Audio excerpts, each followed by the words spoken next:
Hello বন্ধুরা, homeo কথা চ্যানেলে সবাইকে অনেক অনেক স্বাগত জানাই। আজকে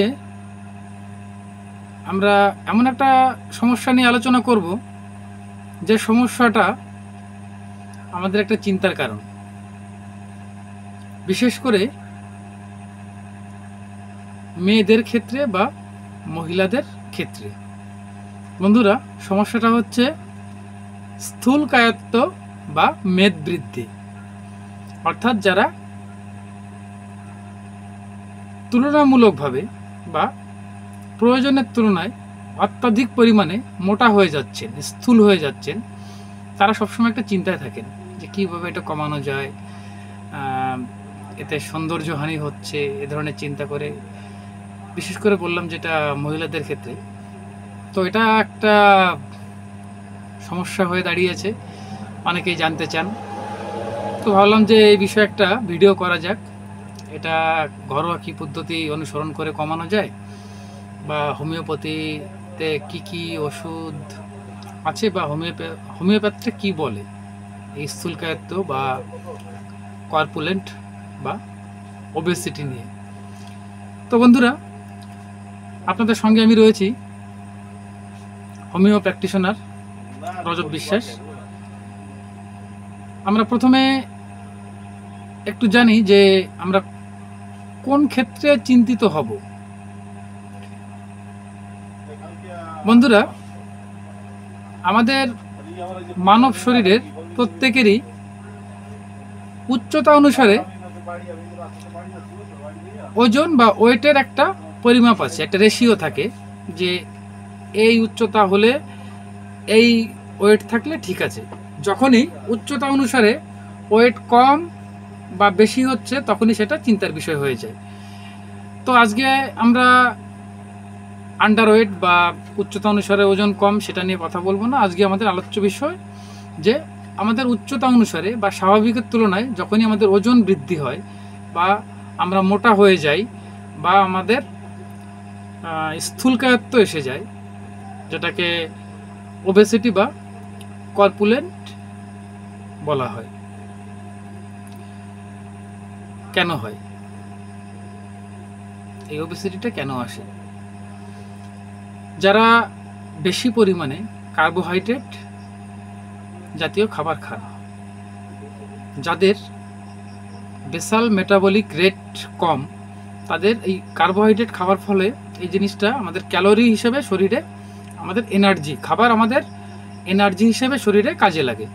তো যখন এটা যাদের বেসাল মেটাবলিক রেট, অর্থাৎ মেটাবলিক রেটটা যাদের কম, অর্থাৎ কার্বোহাইড্রেটটা বা ফ্যাটটা বার্ন যাদের শরীরে কম হয়, তাদের শরীরে এই খাদ্যটা ফ্যাট রূপে জমা হয়। এই ফ্যাটটাই হচ্ছে আমাদের ওবেসিটির মূল কারণ। তো প্রথম কারণ গেল হচ্ছে যারা কার্বোহাইড্রেটযুক্ত খাবার খাচ্ছেন। এরপরে রয়েছে চর্বি, ঘি জাতীয় খাবার যারা বেশি খাচ্ছেন। বিশেষ করে এটা মহিলাদের ভিতরে আমি বলেছি যে কেন বেশি হয়, চকোলেট এবং আইসক্রিম। চকলেট এবং আইসক্রিম খাওয়ার প্রবণতা যাদের বেশি, তাদের এই মোটাপন বা স্থূলকায়ত্ব বা ওবেসিটি প্রবণতা বেশি থাকে। তো এটা একটা খুব বড় কারণ যে চকলেট এবং আইসক্রিম খাওয়ার অভ্যাস তৈরি করা। রেগুলার যারা খান তাদের কোনো কারণ ছাড়াই মোটাপন বা ওবেসিটি বা স্থূলকায়ত্ব আসতে পারে। এছাড়া রয়েছে যে যারা শারীরিক পরিশ্রম কম করেন, হাঁটা চলা বা অন্যান্য শারীরিক পরিশ্রম কম করে যারা একটু অলসভাবে দিন কাটান, অলসভাবে বলতে মানে কায়িক পরিশ্রমটা কম করে যারা দিন কাটান, তাদের ফ্যাট বার্ন হওয়ার বা আমাদের ক্যালোরি বার্ন হওয়ার সুযোগটা কম থাকে, তো তাদের এই ওবেসিটি আসতে পারে। এছাড়া বংশগত কারণ একটা বড় কারণ। যারা জন্মগতভাবেই মোটা বা একটা সময়ের পরে ধারা থাকে, কেউ পিতার দিক থেকে ধারা পেয়ে থাকেন, কেউ মায়ের দিক থেকে, মামা বাড়ির দিক থেকে ধারা পেয়ে থাকেন, মানে একটা বংশক্রমানুসারে এটা হতে পারে। আর যদি শরীরে বড় ধরনের কোনো সমস্যা থাকে, সেক্ষেত্রেও এই স্থূলকায়ত্ব বা ওবেসিটি আসতে পারে। যেমন থাইরয়েড গ্ল্যান্ডের বা থাইরয়েডের সিক্রেশনের, থাইরয়েড যে আমাদের গ্ল্যান্ডটা, এর যে সিক্রেশন, এটার যদি ভারসাম্যহীনভাবে মানে আমাদের শরীরের ক্ষরণ হয়, অর্থাৎ সাধারণত দেখা যায় এটা হাইপার থাইরয়েডিজমের ক্ষেত্রে বেশি দেখা যায়। তো এই থাইরয়েডের ভারসাম্যহীনতার জন্য অনেক সময় শরীর স্থূল হয়ে থাকে। তো এটা মোটামুটি ছিল কারণগুলো। এবার স্থূলকায়ত্ব বা মোটা হলে বা মেদ বৃদ্ধি হলে আমাদের কি ক্ষতি হতে পারে, কি কি ক্ষতি আমাদের করতে পারে আমাদের শরীরের ওবেসিটি। আমাদের শরীরের ওজন ধারণ করার কয়েকটি অংশের ভিতরে একটা হচ্ছে আমাদের পায়ের তালু, পায়ের গোড়ালি, তার উপরে জয়েন্ট হচ্ছে হাঁটু। আমাদের শরীরের ওজনটাকে বয়ে নিয়ে বেড়ানোর জন্য হাঁটুর খুব একটা বড় ভূমিকা আছে এবং একটা কার্যকরী ভূমিকা রাখে। তার উপরে রয়েছে আমাদের কোমর। তো এই জয়েন্টগুলোতে ব্যথা হতে পারে, হাড় ক্ষয় হতে পারে, অথবা ডিসপ্লেসমেন্ট হতে পারে, কোনো ধরনের প্রদাহ হতে পারে। এই সমস্যাগুলো ওবেসিটি বা স্থূলকায়ত্ব থেকে আসতে পারে। এছাড়া আসতে পারে ডায়াবেটিসের মতো একটা বড় সমস্যা, একটা জটিল সমস্যা। তৎসঙ্গে রয়েছে শ্বাসকষ্ট সমস্যা আসতে পারে, এবং সবথেকে বড় যেটা, আমাদের হার্ট বা হৃদযন্ত্র থ্রেটের মুখে থাকে, একটা রিস্কের মুখে থাকে আমাদের ওবেসিটি থাকলে। অর্থাৎ যখনই আমাদের ব্লাডে ফ্যাটের পরিমাণ বাড়ছে, তখন ক্ষতিকারক ফ্যাটগুলো আমাদের একটা হুমকির সম্মুখীন করে দেয়। বন্ধুরা, এটা ঘরোয়াভাবে আমরা কিছুটা সামলাতে পারি, কিছুটা না, এটা অধিকাংশটাই। সেই ঘরোয়াভাবে সামলাতে গেলে প্রধান যে কারণটা বা প্রধান যে কাজটা আপনাকে করতে হবে, আপনার ইচ্ছা শক্তিকে বাড়াতে হবে, যে আমি আমার স্থূলকায়ত্ব বা অতিরিক্ত মেদ আমি ঝরিয়ে ফেলবো। তার জন্য কি করতে হবে? আপনার খাবার দাবারের উপরে একটু কন্ট্রোল আনতে হবে। যে খাবারগুলোতে আমি আগে আলোচনা করলাম যে ফ্যাট বাড়ে, সেই খাবারগুলোকে একটু কম পরিমাণে খান। ফল, সবজি এগুলো বেশি খান। খাবার কম খেয়ে শরীরকে দুর্বল করা যাবে না। কখনো ওই চিরাচরিত যে পথে ডায়েটিং বলি আমরা, ডায়েটিং না, এটা কন্ট্রোল ডায়েটিং হওয়ার কথাটা। তো কন্ট্রোলড ডায়েটিংটা কি সেটা জেনে শুধু না খেয়ে থাকলাম, আপনি অসুস্থ হয়ে যাবেন, চোখের নিচে কালি হয়ে পড়ে যাবে, শরীর দুর্বল হয়ে যাবে, আপনার হাঁটতে চলতে অসুবিধা হবে, আপনি দৈনন্দিন কাজ করতে পারবেন না। তো কন্ট্রোল ডায়েট করতে গেলে সেখানে কার্বোহাইড্রেট কমিয়ে বা ফ্যাট জাতীয় খাবার কমিয়ে আপনি অন্য খাবার দিয়ে আপনার সেটাকে পূরণ করতে হবে, আপনার শরীরের ঘাটতিটা। তো ডায়েট কন্ট্রোল করতে গিয়ে আপনি কখনো যেন অসুস্থ না হয়ে পড়েন। বাড়িতে এই জিনিসগুলো করলেই আপনার সবথেকে বেশি কাজ হবে। এর সঙ্গে ঘাম ঝরানো, একটু এক্সারসাইজ করুন দিনের যে কোনো সময়। মানে যেটুকুন আপনার নর্মাল কাজকর্মে ক্যালোরিটা বার্ন হচ্ছে, তৎসঙ্গে আপনি কিছুটা ঘাম ঝরান, এক্সট্রা ক্যালোরিটাকে আপনি বার্ন করে ফেলুন। আর যাদের জন্মগতভাবেই মেটাবলিজম বা মেটাবলিক রেটটা বেশি, তাদের শরীরে ফ্যাট বেশি খেলে, অনেকে দেখবেন খুব বেশি পরিমাণে খাওয়া দাওয়ার দিক দিয়ে মানে করে, তারপরেও তারা খুব বেশি মোটা হন না। অনেকে দেখবেন যে জল খেলেই মোটা হয়ে যাচ্ছে বা পানি খেলেই মোটা হয়ে যাচ্ছে। তো এটা ওই যে বললাম মেটাবলিজমের খেলা।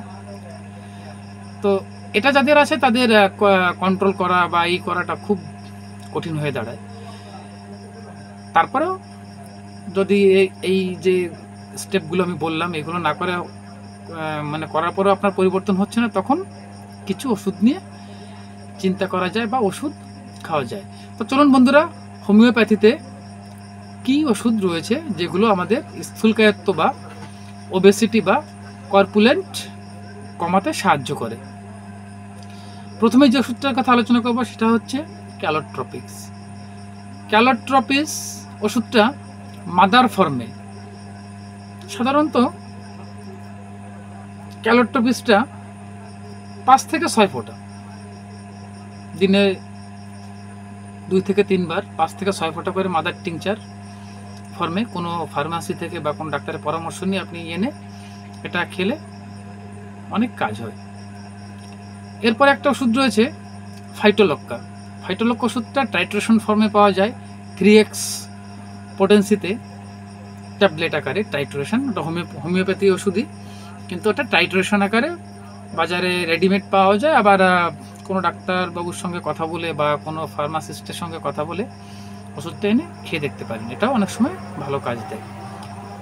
এরপরে একটা ওষুধ রয়েছে ফিউকাস ভেস। ফিউকাস ভেস এটাও মাদার ফর্মে গ্রহণ করতে হবে। এটা 10 ফোঁটা করে, ফিউকাস ভেস 10 ফোঁটা করে দিনে 3 থেকে 4 বার, কম করে 1 কাপ জলের ভিতরে 10 ফোঁটা ওষুধ দিয়ে দিনে 3 বার থেকে 4 গ্রহণ করতে হবে। তাতে অনেক সময় খুব ভালো কাজ দেয়। অনেক সময় দেখা যায় ওবেসিটি বা স্থূলকায়ত্ব এটা কমিয়ে দেয়। এরপরে আরেকটা ওষুধ রয়েছে ক্যালকেরিয়া কার্ব। ক্যালকেরিয়া কার্বটা আপনারা শক্তিকৃত ওষুধটা গ্রহণ করতে পারেন। 30-এর থেকেও এটা ভালো হয় 200 শক্তিতে, 200 CH বা 200 C এই ফর্মে যে ওষুধটা পাওয়া যায়, এই ওষুধটা গ্রহণ করলে স্থূলকায়ত্ব বা ওবেসিটি অনেক সময় কমে যায়। তবে যে কোনো ওষুধ আজকে এই পর্যন্তই আলোচনা। যে কোনো ওষুধ গ্রহণ করার আগে কোনো অভিজ্ঞ ডাক্তারের পরামর্শ নিন। এটা একটা শিক্ষামূলক ভিডিও। এই ভিডিও দেখে কেউ ওষুধ কিনে এনে বাড়িতে প্রয়োগ করবেন না, এটা আপনার ক্ষতি করতে পারে এবং ক্ষতি হওয়ার সম্ভাবনা বেশি থাকে। তবে তৎসঙ্গে আপনাদের আরেকটি সতর্কতা আমি একটু স্মরণ করে দিতে চাই। এই যেহেতু রোগা থেকে মোটা, মোটা থেকে রোগা হওয়াটা, এটা যদি বংশগত হয় বা মেটাবলিজমের জন্য হয়, সেই ক্ষেত্রে এটার পরিবর্তন করাটা খুব একটা কঠিন হয়ে দাঁড়ায়, সাধারণত হয় না, তবু চেষ্টা করুন। আর এই জিনিসটাকে নিয়ে বাজার চলতি প্রচুর বিজ্ঞাপন রয়েছে, যারা একেবারে গ্যারান্টি সহকারে আপনার স্থূল কায়ত্ব কমিয়ে দেবে বা রোগা থেকে মোটা বানিয়ে দেবে, এরকম গ্যারান্টি দিয়ে থাকেন। তো আজকে যেহেতু আমাদের আলোচনা ওবেসিটি বা মোটা হয়ে যাওয়া বা মেদ বৃদ্ধি, এই মেদ কমানো বাজার চলতে যে ওষুধ রয়েছে, কখনো না, ভুলেও না, এতে কিন্তু আপনার চরম ক্ষতি হয়ে যাবে। আপনার নার্ভের ক্ষতি পর্যন্ত হয়ে যেতে পারে, আপনি নার্ভের রোগী হয়ে যেতে পারেন। এটা কখনো বাজার চলতে যে বিজ্ঞাপন, যারা অবৈজ্ঞানিক পদ্ধতিতে এই ধরনের করে গ্যারান্টি সহকারে আপনাকে ওষুধ দিয়ে 2 ফাইল খান, 3 ফাইল খান, ঠিক হয়ে যাবে, কখনো এটা করতে যাবেন না। আপনার বিপদ আপনি নিজে ঘরে ডেকে নিয়ে আসবেন। খালকেটে কুমির আনা থেকেও বিপদ। খালকেটে শুধু কুমির না, আপনি হাঙর, পিরানা, অনেক কিছু নিয়ে আসবেন যদি এই ধরনের বাজার চলতি ওষুধ খান কোনো অভিজ্ঞ ডাক্তারের পরামর্শ ছাড়া। তো বন্ধুরা, আশা করি সে ভুলটা করবেন না, আর সাবধানে থাকবেন, খাওয়া দাওয়া কন্ট্রোল করুন, সব ঠিক থাকবে। আগে দেখুন আপনি মোটা রোগা, এটার পরে আপনি সুস্থ আছেন কিনা। আপনি সুস্থ থাকলে ব্যাস, সেটাই আপনি সব থেকে ভালো আছেন। আপনার সুস্থ থাকাটাই সব থেকে বেশি জরুরি।